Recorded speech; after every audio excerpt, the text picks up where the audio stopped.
Billahil Aliyyil Azim. Yang berbahagia Tuan Imam, pengerusi dan seluruh jawatan kuasa Surau Madrasah Ihsaniyah, seterusnya kepada para jamaah muslimin dan muslimat yang dirahmati Allah Ta'ala sekalian. Pertama-tamanya marilah kita merafakkan syukur kepada Allah Subhanahu Wa Ta'ala kerana dengan izin dan limpah rahmatnya kita dapat sekali lagi menunaikan solat fardu maghrib berjamaah, dan marilah sebagaimana biasa kita niat i'tikaf sementara menantikan masuknya solat waktu solat fardu isyak untuk sama-sama kita beriktikaf di rumah Allah di majlis ilmu ini. Mudah-mudahan Allah Subhanahu Wa Ta'ala kurniakan kebaikan di dunia dan di akhirat dan digolongkan kita daripada kalangan ahli syurga berkat hadir majlis ilmu seumpama ini, insya-Allah. Hari ini tuan-tuan sekalian, kita telah pun masuk kepada tanggal 5 Rabiul Akhir, dan ini bermakna hampir sebulan yang lalu kita semua di seluruh dunia, bukan sekadar di Madrasah Ihsaniyah, tapi di seluruh dunia meraihkan peristiwa Maulidur Rasul sallallahu alaihi wasallam, iaitu detik kelahiran baginda Nabi Muhammad sallallahu alaihi wasallam, yang mana dengan kelahiran Rasulullah lebih 1400 tahun yang lalu, ia telah membawa suatu perubahan kepada seluruh kehidupan dan sejarah manusia sebelum daripada ini. Sebab itu tuan-tuan yang dirahmati Allah Subhanahu Wa Ta'ala sekalian, tidak ada orang yang meraihkan menyambut hari lahir orang yang telah meninggal dunia.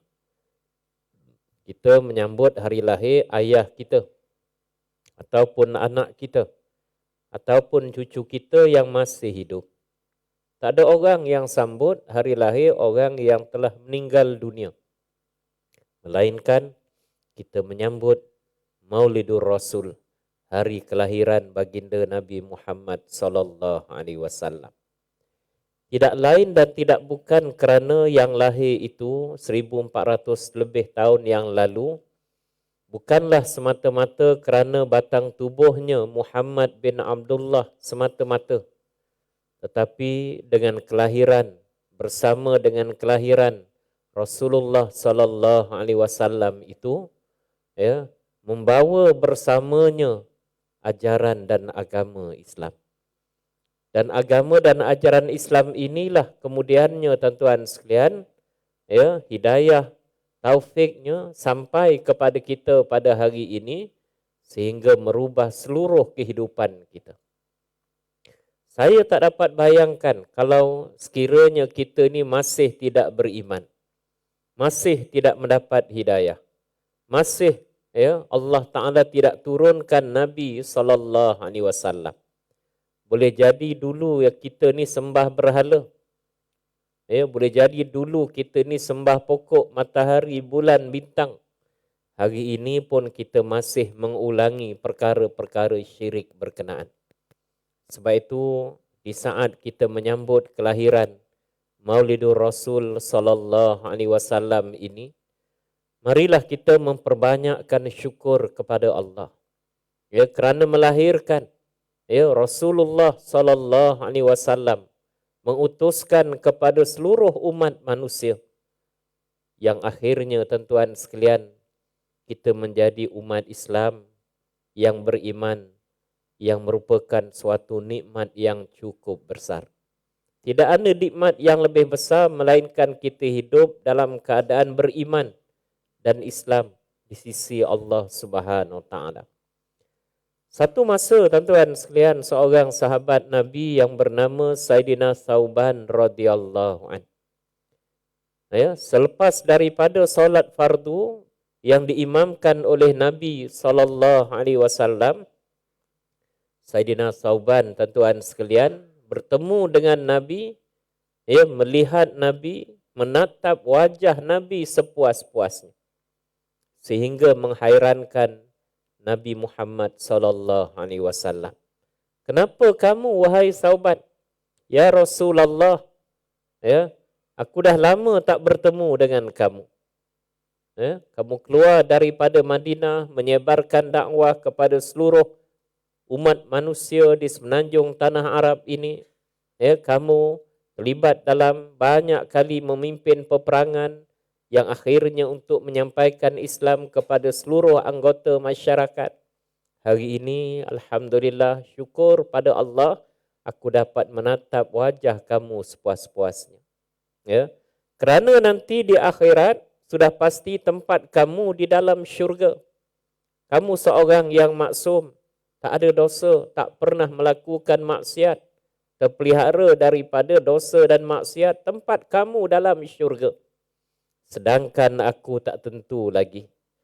Boleh jadi kerana dosa maksiat yang aku lakukan, aku akan dicampak oleh Allah ke dalam api neraka. Apa jawab Nabi SAW? Man ahabbani kana ma'i fil jannah. Siapa yang kasih kepada aku, siapa yang sayang kepada aku, siapa yang mengikut perjuangan sunnahku, siapa yang memperbanyakkan selawat ke atasku, nescaya tempat mereka bersama-sama denganku di dalam syurga. Alhamdulillah tuan-tuan sekalian, malam ini kita beriktikaf selepas solat maghrib. Tidak lain dan tidak bukan selain daripada menunggu waktu isyak, ya, untuk kita mendengar sedikit tazkirah berkaitan Maulidur Rasul. Inilah sebahagian daripada sayang kita, tanda kasih kita. Ya, walaupun Nabi telah meninggalkan kita wafat sejak lebih 1400 tahun yang lalu. Sebab itu tuan-tuan yang dirahmati Allah Ta'ala sekalian, Islam ini bermula apabila Nabi dilantik sebagai Rasul. Ketika mana umur Nabi 40 tahun. Ya, turunnya wahyu yang pertama di Gua Hira. Iqra bismi rabbikal ladzi khalaq. Bacalah dengan nama Tuhan yang telah menjadikan kamu. Ayat pertama turun, bukan suruh kita semayang. Ayat pertama turun, bukan suruh kita berjihad, berperang, mengangkat senjata. Ayat yang pertama turun, suruh kita pandai. Suruh kita cerdik. Ya, suruh kita, tuan-tuan sekalian, bacalah dengan nama Tuhan kamu. Semayang tidak akan diterima oleh Allah sekiranya tak ada ilmu. Jihad tidak akan diterima oleh Allah walaupun matlamatnya untuk mati syahid, tapi akan mati katak begitu sahaja kalau tak ada ilmu. Membunuh orang yang tidak berdosa, sama ada Islam ataupun yang bukan Islam. Solat tidak akan diterima kalau tak ada ilmu. Solat kerana apa? Mak mertua datang, semayanglah kita. Mak mertua balik, tak semayanglah kita. Ya. Sebab itu tuan-tuan yang dirahmati Allah Ta'ala sekalian, 3 orang yang mula-mula masuk Islam. Setelah Nabi dilantik sebagai Rasul ketika umur Nabi 40 tahun, setelah menerima wahyu pertama di Gua Hira. Pertama, isterinya Sayyidatina Khadijah radhiyallahu anha.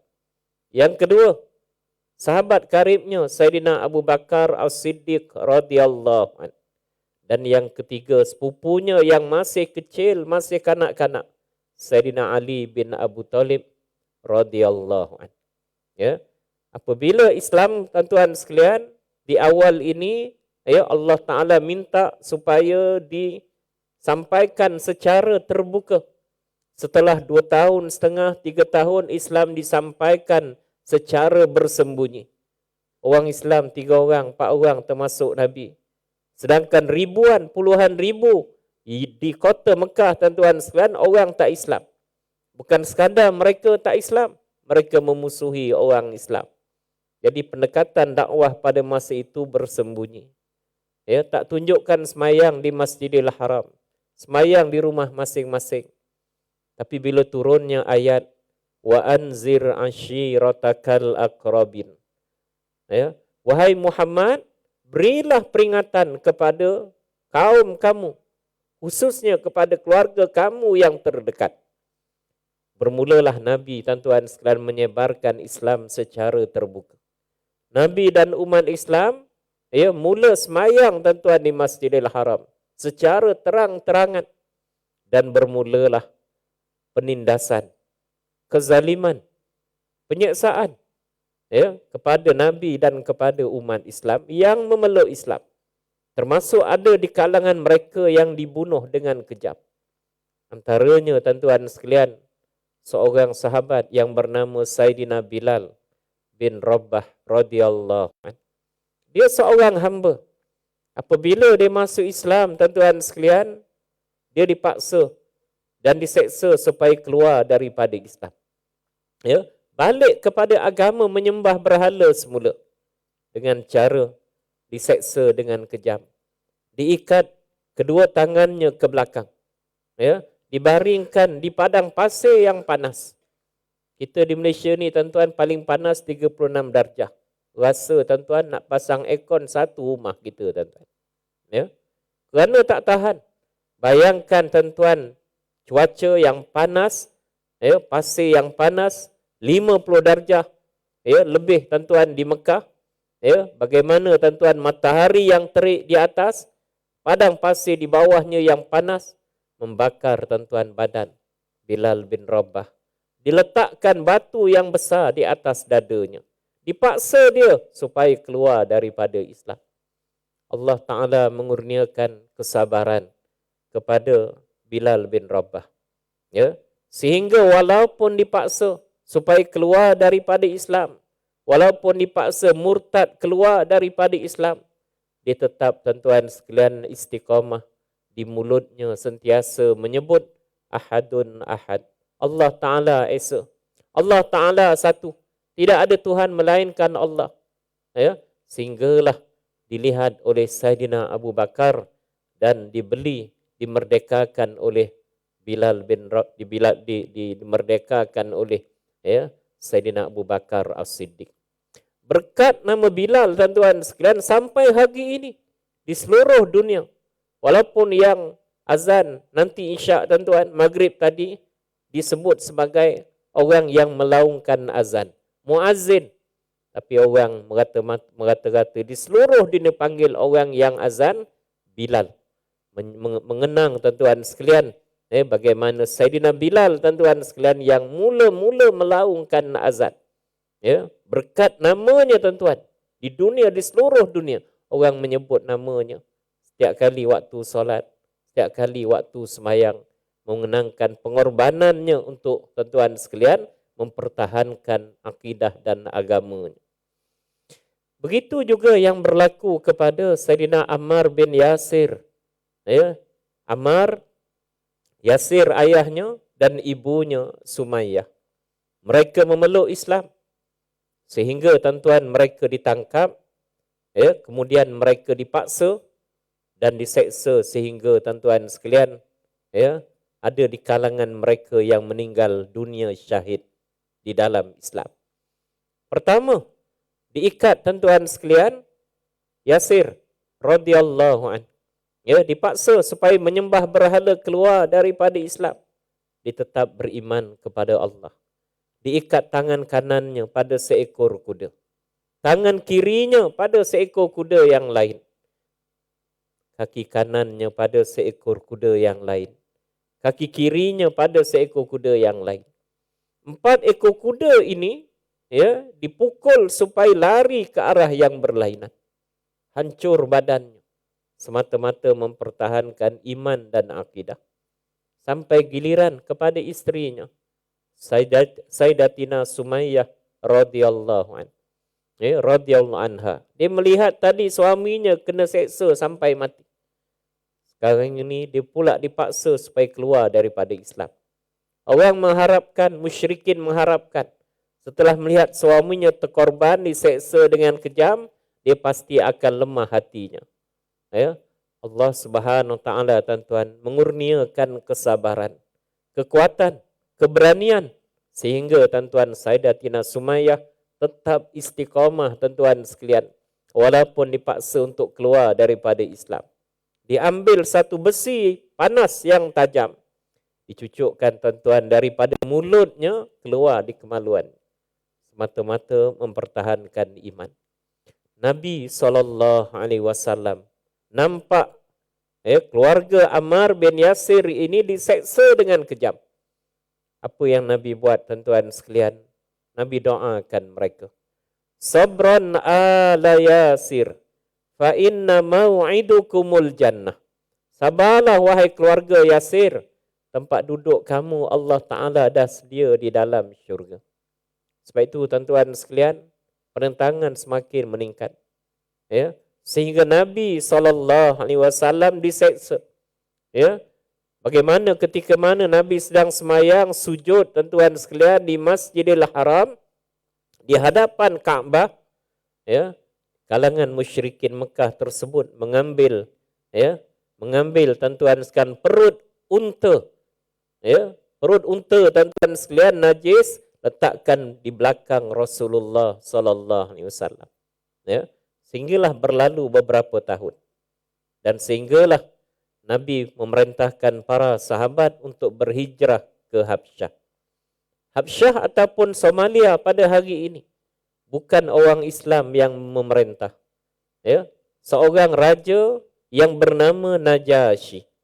Najasyi ni tuan-tuan tak Islam, tapi beriman kepada Allah. Ya, dia menjadi salah seorang daripada ahli kitab.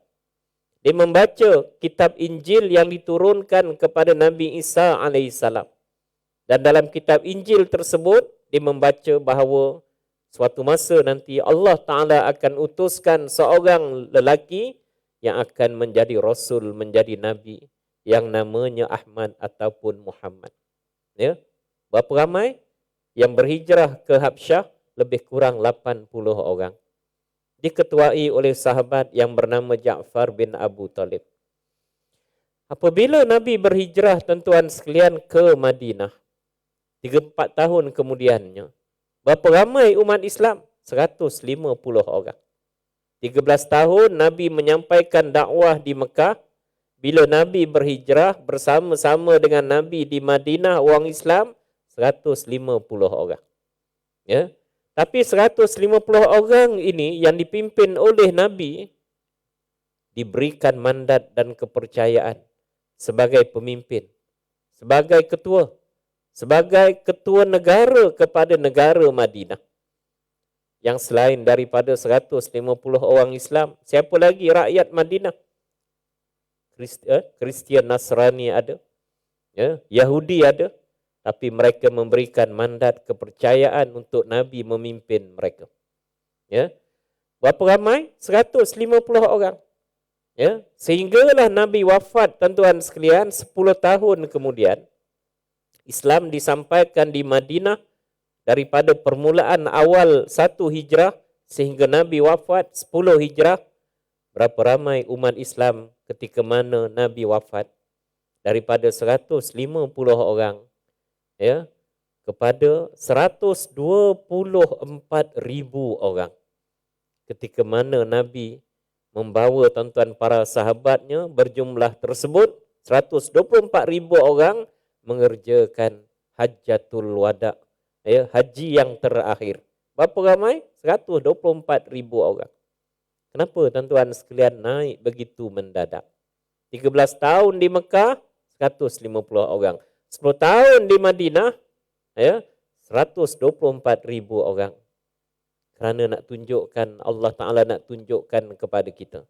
Ya, Allah Ta'ala tuan-tuan, kalau nak kita lihat, kalaulah Islam ini sekadar semayang, puasa, zakat, haji, ya, Nabi tidak perlu berhijrah.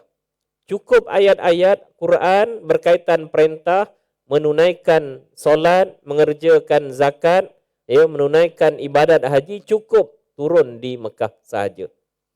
Tetapi Allah Ta'ala nak tunjukkan pada kita, Islam ini ada 2 komponen utama. Satu, tuan-tuan sekalian, Islam sebagai ad-din, cara hidup. Maka turunlah ayat Al-Quran berkaitan semayang, puasa, zakat, haji, ya, dan seterusnya tuan-tuan sekalian. Satu lagi, Islam bukan sekadar ad-din, cara hidup semata-mata. Islam juga sebagai ad-daulah. Ya, sebab itu Nabi diminta berhijrah ke Madinah. Untuk apa tuan-tuan? Menegakkan kepimpinan, menegakkan kerajaan, menegakkan tuan-tuan sekalian kekuasaan pemerintahan secara Islam. Supaya Islam dapat diamalkan. Supaya Islam tuan-tuan dapat dilaksanakan dalam masyarakat. Sebab itu bila Nabi tuan-tuan menjadi ketua negara Madinah, perkara pertama di antaranya tuan-tuan sekalian mengutus utusan menulis surat kepada ketua-ketua kaum, kepada ketua-ketua kabilah, raja-raja di sekeliling kota Madinah tersebut untuk mengajak mereka kepada Islam. Ada yang menerima, ada yang menolak. Ada yang utusan Nabi sampai dibunuh tuan-tuan sekalian. Tetapi tuan-tuan sekalian, impaknya, kesannya 124,000 orang tuan-tuan sekalian memeluk Islam. Ya, menjadi sahabat-sahabat Nabi SAW. Tahun 1985 tuan-tuan sekalian, ya, di London dilancarkan satu buku yang dalam bahasa Melayunya bertajuk 100 manusia yang paling berpengaruh dalam sejarah. Ya, yang ditulis oleh seorang yang bukan Islam. Namanya Michael H. Hart. Michael H. Hart ini pernah menjadi pensyarah di Maryland University di Amerika Syarikat. Dia pernah berkhidmat di National Aerospace, NASA. Dia membuat kajian siapa manusia yang paling berpengaruh dalam sejarah dunia selama 25 tahun kajiannya. Disusun nombor 1 siapa, nombor 2 siapa, nombor 100 siapa dia. Termasuk di dalamnya saintis. Antaranya yang menemui formula atom nuklear, EMC square, Albert Einstein. Ya, di antaranya pencipta mentol lampu ni tuan-tuan sekalian, Thomas Edison.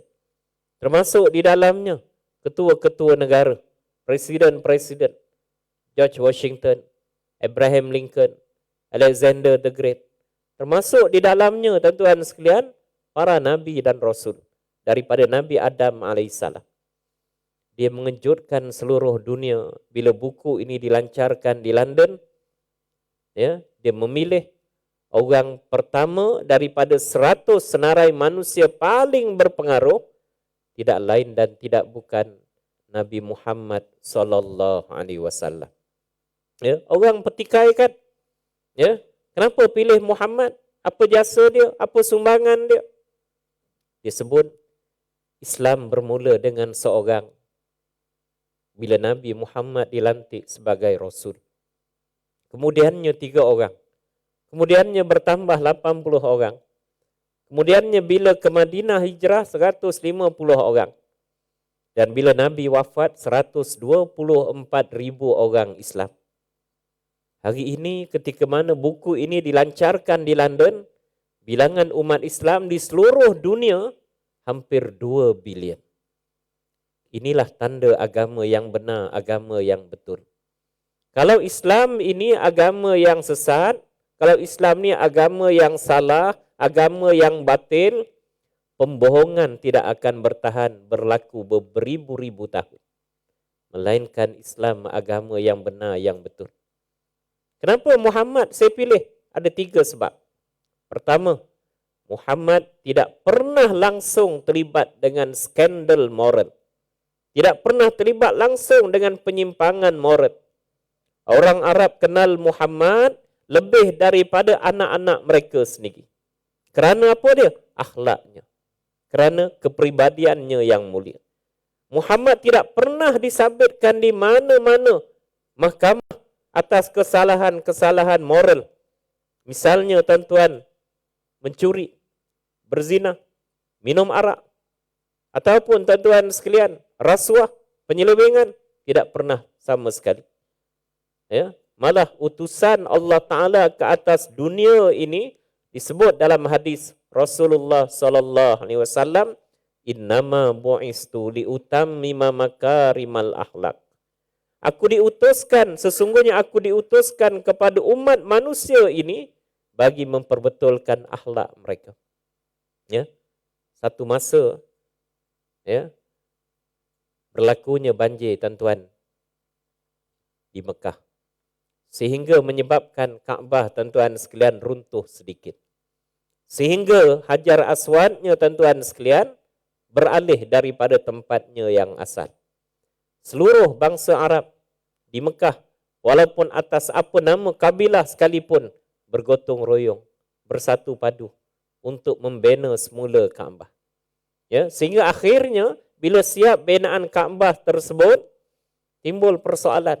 Siapa nak letakkan Hajar Aswad letak di tempatnya yang asal?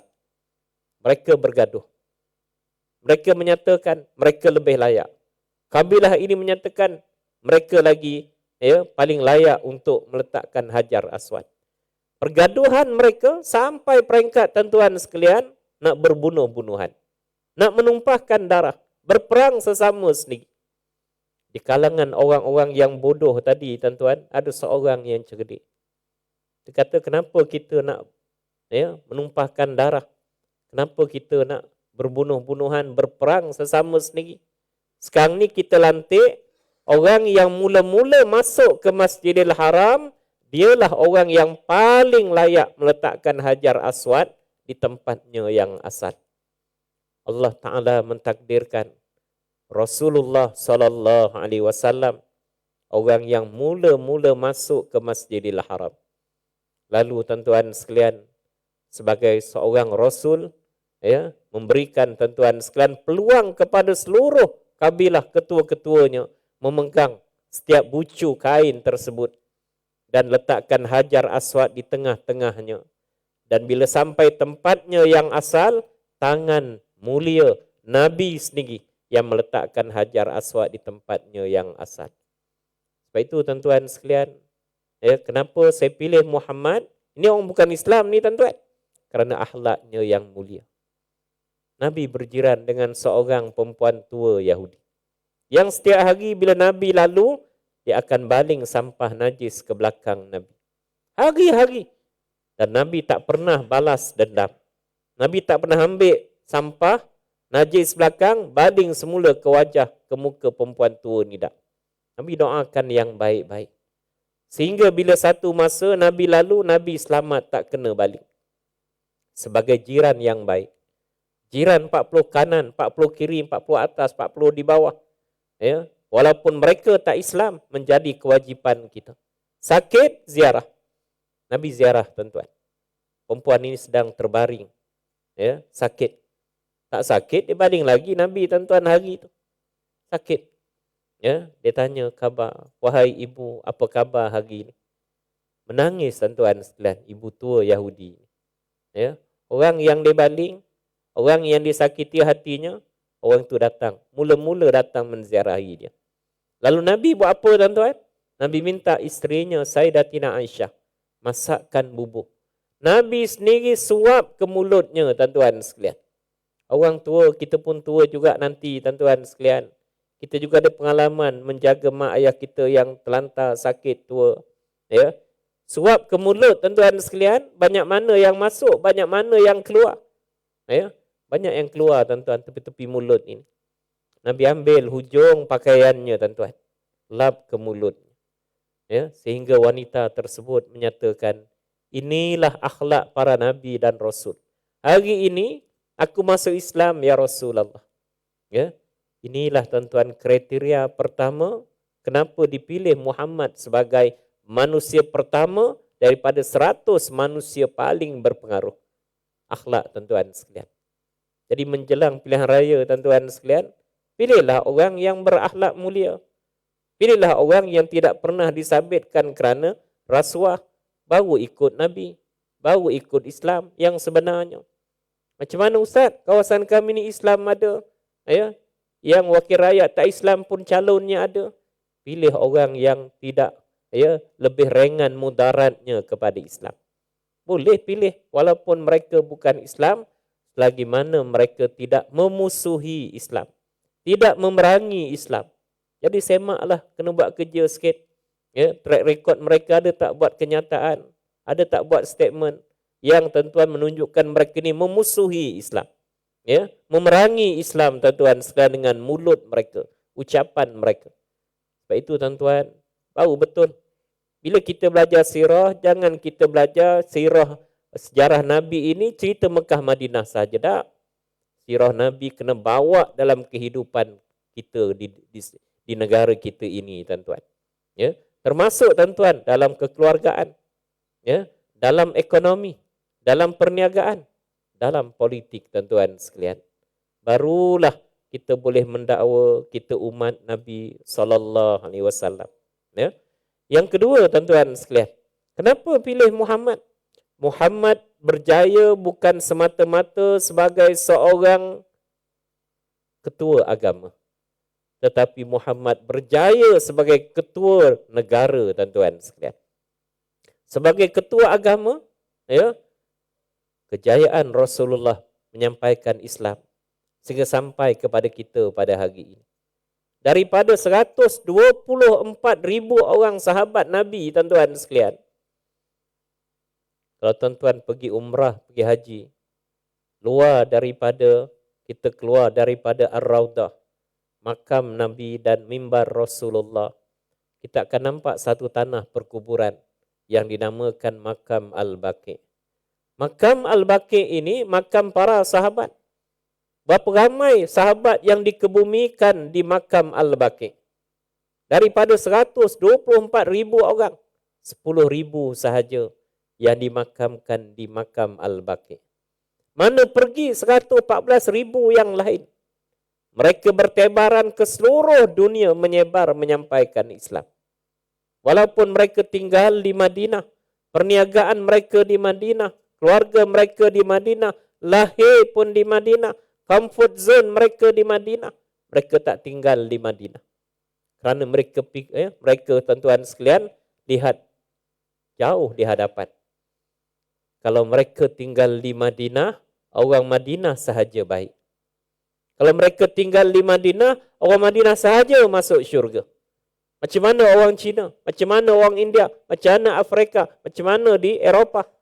Mendorong mereka tuan-tuan bertebaran ke seluruh dunia menyampaikan Islam.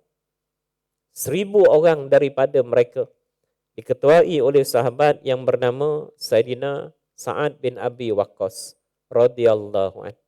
Salah seorang daripada 10 sahabat dijamin syurga. Dia bawa 1,000 orang untuk pergi ke mana? Pergi ke China. Untuk menyampaikan Islam di China.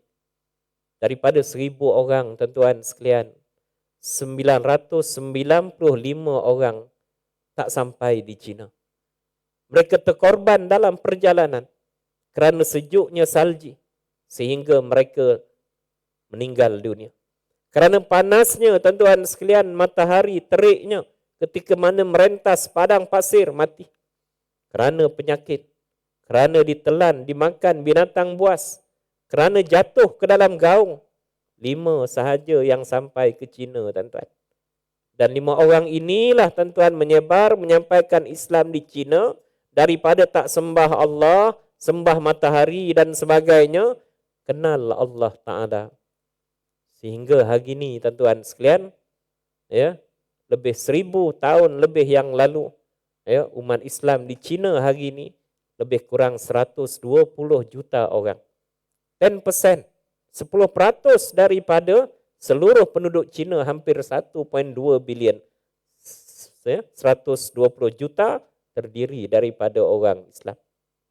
Mereka masuk Islam lebih awal daripada kita. Ya. Ini kejayaan Rasulullah. Islam yang Nabi bawa, tuan-tuan, diterima oleh seluruh dunia. Tak jauh daripada negara kita, tuan-tuan, Indonesia. Ada satu tempat namanya, tuan-tuan sekalian, ya, Irian Jaya. Sekarang ini dipanggil Papua New Guinea, tuan-tuan sekalian. Ya. Macam, tuan-tuan, orang asli di Gua Musang, di Kuala Lipis, 50 tahun yang lalu. Pakai cawat je. Tapi berkat, tuan-tuan sekalian, usaha para pendakwah menyampaikan Islam, hari ini ramai dah masuk Islam. Walaupun tak kenal agama langsung, tuan-tuan sekalian. Makan segala jenis, tuan-tuan, makanan, tak ada halal haram. hari ini berubah kepada seorang yang dekat di sisi Allah Subhanahu wa taala. Sebab itu tuan-tuan yang dirahmati Allah Subhanahu wa taala sekalian, Nabi bukan sekadar sebagai ketua agama, tetapi tuan-tuan sebagai ketua tuan-tuan negara. Ya. Bila Nabi berhijrah daripada Mekah ke Madinah, 10 tahun di Madinah, Nabi memimpin 27 kali peperangan. Bukan duduk belakang, duduk depan sekali. Bukan sekadar tuan-tuan jadi ketua duduk depan, merancang strategi. Macam mana untuk mengalahkan musuh. Walaupun umat Islam 313 orang, berhadapan dengan musuh musyrikin Mekah 1000 orang, umat Islam berjaya di bawah kepimpinan Rasulullah sallallahu alaihi wasallam. Dan di sepanjang sejarah macam tu tuan-tuan. Dalam peperangan Qadisiyah, orang Islam berapa ramai tenteranya? 30,000 orang. Musuh berapa ramai? 300,000 orang. Tapi umat Islam berjaya. Tidak lain dan tidak bukan kerana kebijaksanaan Rasulullah dan para sahabat tuan-tuan sekalian. Kalau kita tengok cerita Mat Kilau tuan-tuan, ada tengok cerita Mat Kilau sini. Ya, ikut dengan cucu ke pergi ke, dengan anak ke. Saya tengok 2 kali tuan-tuan sekalian. Ya. Jadi 2 rumah tuan-tuan, kena dua-dua lah pergi. Kita tengok macam mana tuan-tuan Captain Shears tersebut, ketua orang Inggeris yang memerangi umat Islam, orang Melayu di mana? Di Pulau Tawar, Jerantut, Pahang. Ya. Bila dia tengok tuan-tuan, tentera-tentera dia, polis dia ramai dah mati, ditunggu ke? Tak, dia duduk belakang sekali. Rasa tak boleh pergi, orang kata tuan-tuan, apa dia buat? Pecut kuda, lari tuan-tuan sekalian. Nabi tak pernah lari daripada medan peperangan. Sebab itu tuan-tuan sekalian, ya, kalau kita pergi Kaabah tuan-tuan, pergi Mekah, Masjidil Haram, antara amalan wajib ialah tawaf 7 kali keliling Kaabah. Sama ada umrah ataupun haji. Tuan-tuan tengok Kaabah ni bentuknya apa tuan-tuan? Segitiga ke segi 4? Segi 4. Dan setiap segi itu, bucu itu ada dia punya nama-nama dia yang disebut sebagai rukun. Bukan rukun semayang. Di sini maknanya apa? Rukun tu bucu. Apa yang ada?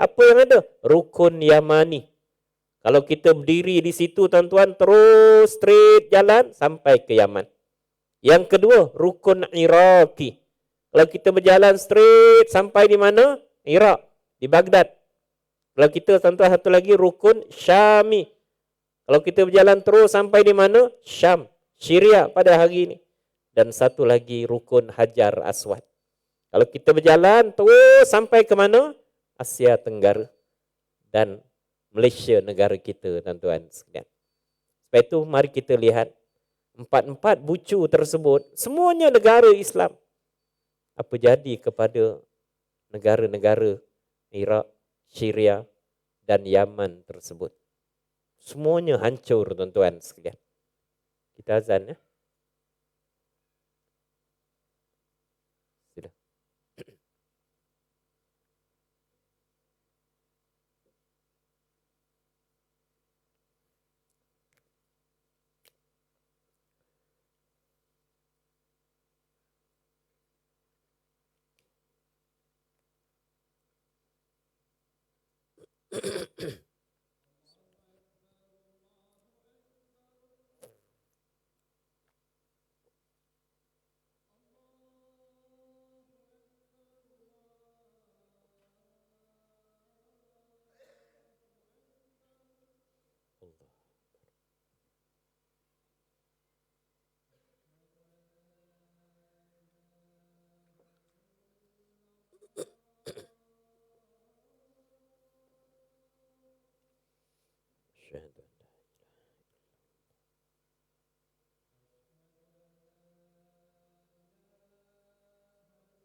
La haula.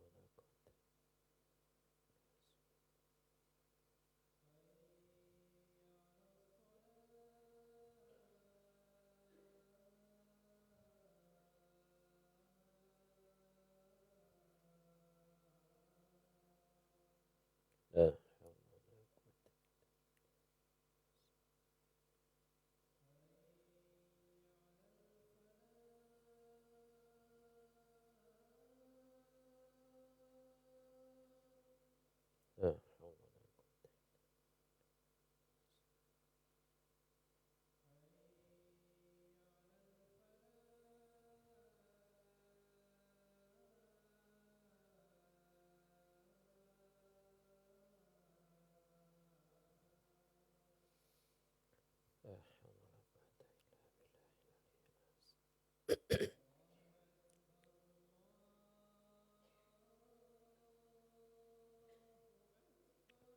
Allahu akbar.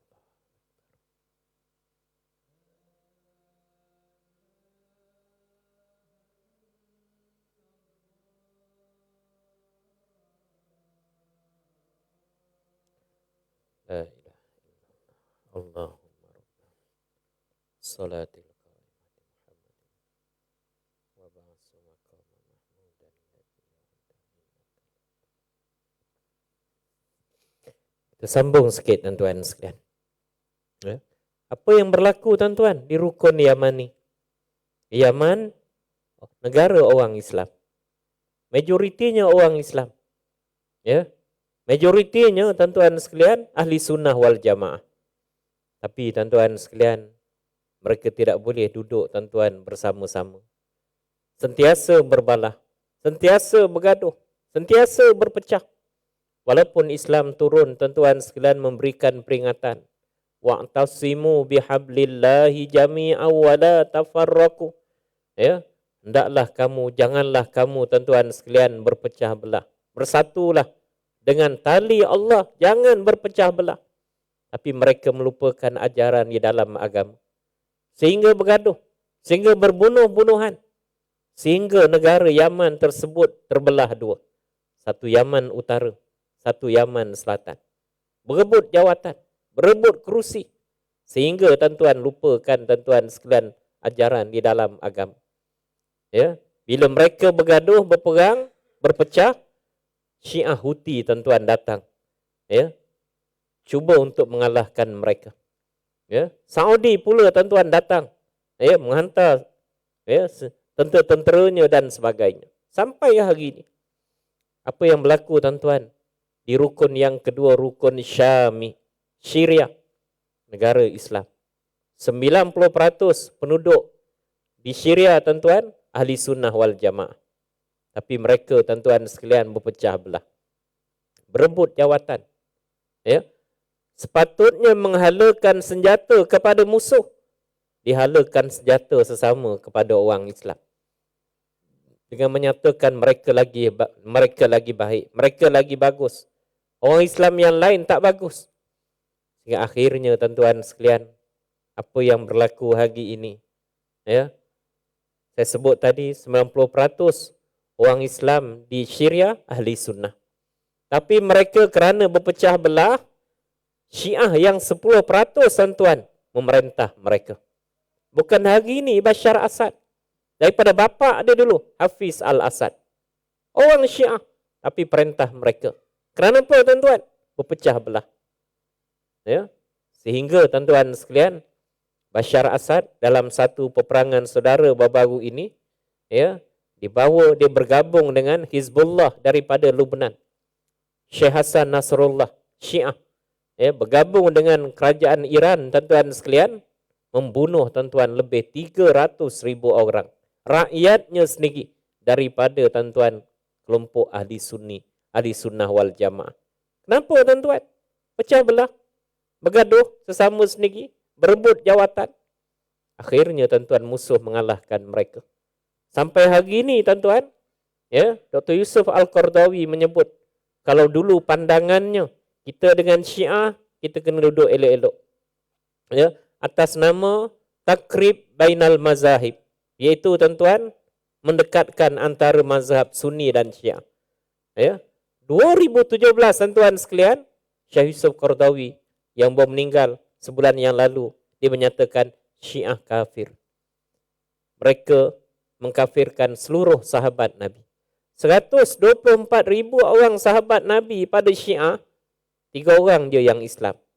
Miqdad bin Aswad, Salman Al-Farisi, dan seorang lagi. Yang lain semuanya kafir. Kalau Nabi, ya, kalaulah sahabat Nabi, di dalamnya 10 orang ahli syurga, pun Syiah kafirkan tuan-tuan, kita ni langsung tak ada nilai pada Syiah. Itu jangan bagi tuan-tuan sekalian, ya, kepimpinan, ya, di mana peringkat sekalipun kepada golongan Syiah, ataupun yang tuan-tuan cenderung kepada Syiah. Walaupun mulut mereka berucap berapi-api, walaupun mereka tuan-tuan sekalian memukau kita tuan-tuan sekalian, ya, kerana Syiah di mana sahaja mereka berada, air mata dan darah yang akan tumpah. Ya, tengok apabila berlakunya 10 Muharram, hari Karbala, kita diminta oleh, ya, Nabi SAW puasa, ya, hari Ashura 9 dan 10, ataupun 9 ataupun 10 sahaja. Syiah tuan-tuan merayakan dengan, ya, menumpahkan darah pada hari Karbala kerana memperingati Saidina Husain yang mereka dakwa dibunuh oleh Yazid bin Muawiyah, sedangkan yang bunuhnya orang Syiah daripada Kufah. Apa yang berlaku tuan-tuan di rukun yang ketiga? Rukun Iraqi. Iraq, Baghdad, ya, pernah menjadi ibu negara kepada kerajaan-kerajaan terdahulu tuan-tuan sekalian. Di zaman kegemilangan Islam, ya, Baghdad negara yang cantik. Hancur berkecai tuan-tuan hari ini. Ya, walaupun dia hampir macam Turki tuan-tuan. Turki orang pergi tuan-tuan, orang Malaysia ramai pergi. Baghdad ada orang pergi tuan-tuan? Tak ada. Kenapa tuan-tuan sekalian hancur negara tersebut? Orang Islam, sesama Islam, penduduk majoriti beragama Islam. Ya. Sebab itu tuan-tuan sekalian, siapa di antara yang menyumbang kepada kejatuhan Baghdad? Iraq tuan-tuan sekalian, orang-orang Iraq sendiri. Yang tinggal di Berlin, Germany. Yang tinggal di Paris. Mereka inilah beritahu pada Amerika, masuk ke dalam, hanya kamu sahaja yang boleh membawa keamanan. Ya.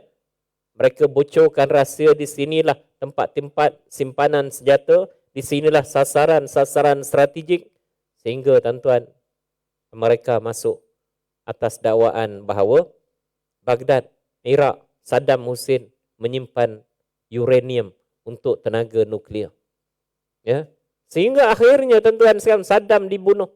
Ya, ditangkap, didakwa di mahkamah, didapati salah, mayatnya dihina tuan-tuan sekalian. Ya.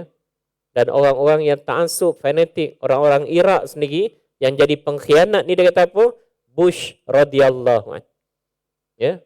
Menyamakan George Bush, Presiden Amerika pada masa itu, dia kata menyamai para nabi dan rasul. Apa yang berlaku tuan-tuan hari ini? Tidak ada satu hari pun, sedetik pun tuan-tuan, keamanan wujud di Baghdad. Sampai hari ini. Ya. Memang di sana ada tuan-tuan agenda musuh Islam di Yaman, di Syria, di Iraq tuan-tuan. Tapi kelemahan dalaman di kalangan umat Islam. Mereka tidak boleh duduk semeja berbincang atas survival Islam. Akhirnya tuan-tuan masing-masing pentingkan diri sendiri, berebut jawatan, hancur negara tersebut. Tinggal satu je tuan-tuan sekalian, Hajar Aswad. Ya.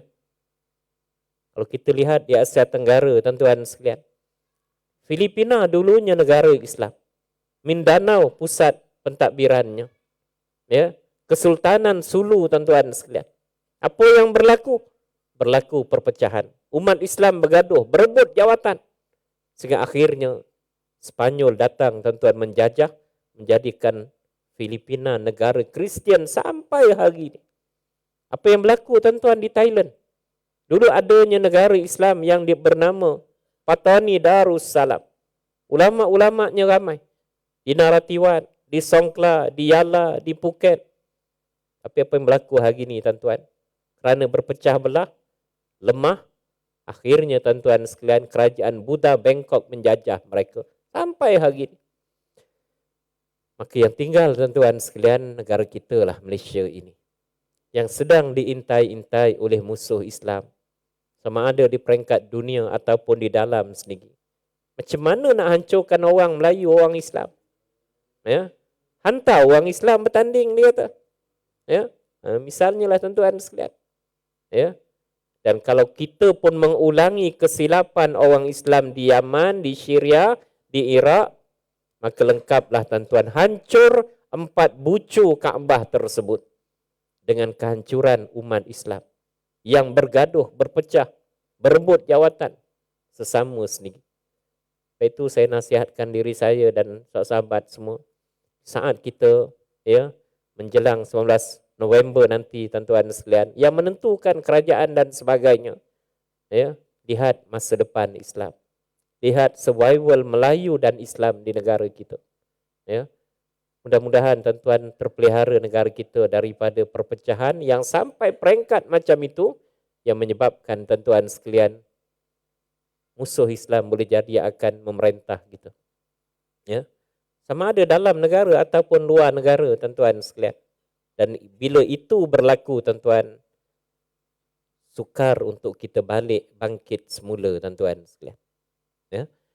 Wallahu alam. Dan yang terakhir tuan-tuan sekalian, saya mengajak diri saya dan kepada para jamaah sekalian, saat kita menyambut Maulidur Rasul sallallahu alaihi wasallam ini, hidupkan tuan-tuan sekalian majlis-majlis, antaranya tuan-tuan sekalian ilmu ini bukan sekadar bab akidah, bukan sekadar bab hadis, bab tafsir, juga tuan-tuan sekalian kalau belum ada, kena ada tuan-tuan, buka kitab sirah.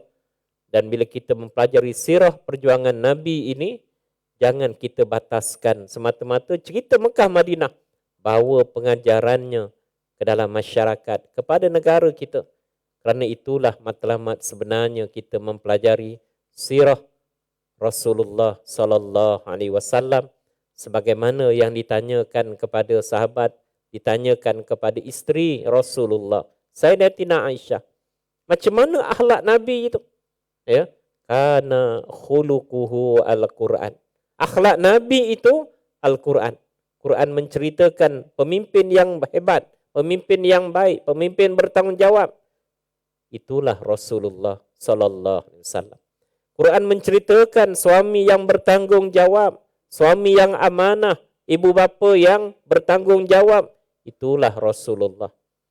Quran menceritakan tentang peniaga, yang amanah, yang mana akan dikumpulkan bersama para nabi dan rasul. Contohnya siapa? Itulah Rasulullah.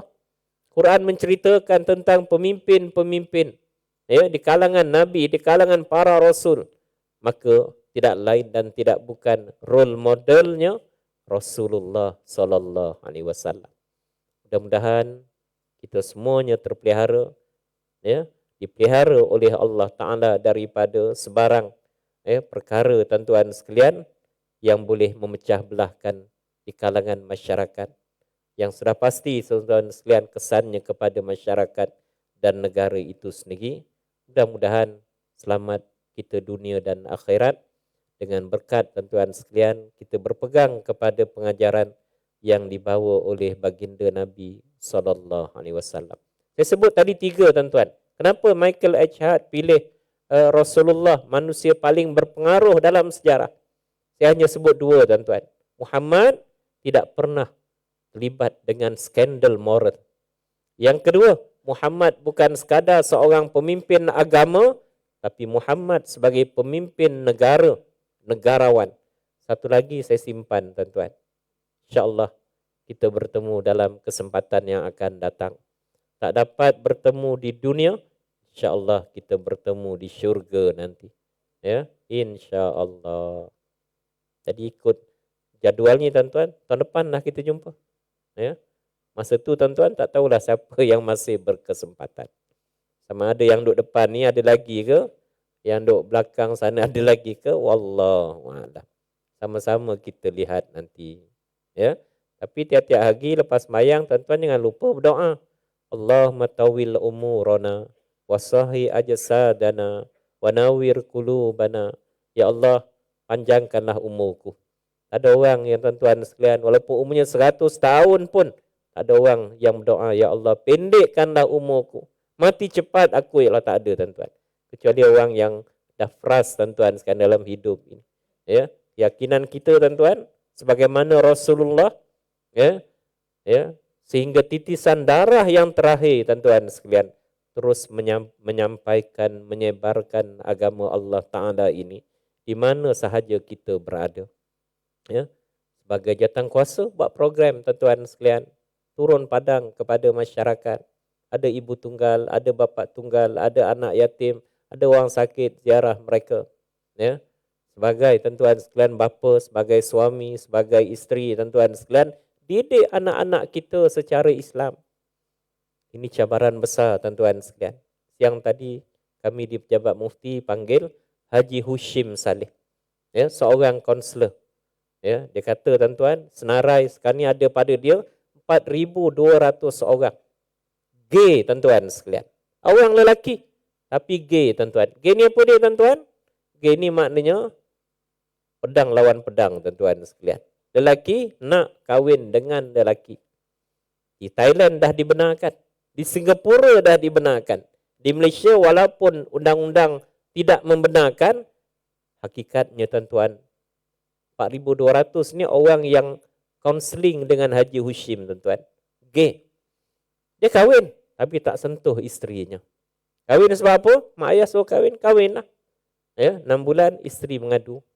Ya, kahwin dah kami ustaz. Tapi suami langsung tak sentuh saya. Ya, kenapa? Dia tak minat pada perempuan. Dia minat pada lelaki. Ya.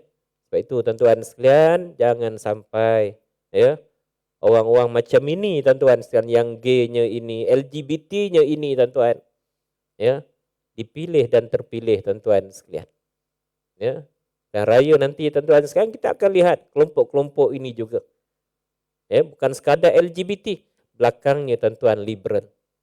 Ya, yang mendukung fahaman tuan-tuan bebas. Ya. Lebih umur 18 tahun bebas pilih agama walaupun dia Islam. Ya. Agama ni tak dikata apa tuan-tuan? Agama ni sama je, tak ada beza. Islam ke, Buddha ke, Hindu ke, tak ada beza. Semua agama sama. Sebab itu tuan-tuan sekalian, berhati-hati. Ya. Mudah-mudahan ada manfaat untuk kita semua. Macam nak berhenti dah, macam nak sambung pula tuan-tuan. Cukuplah tuan-tuan sekalian. Ya. InsyaAllah, ya.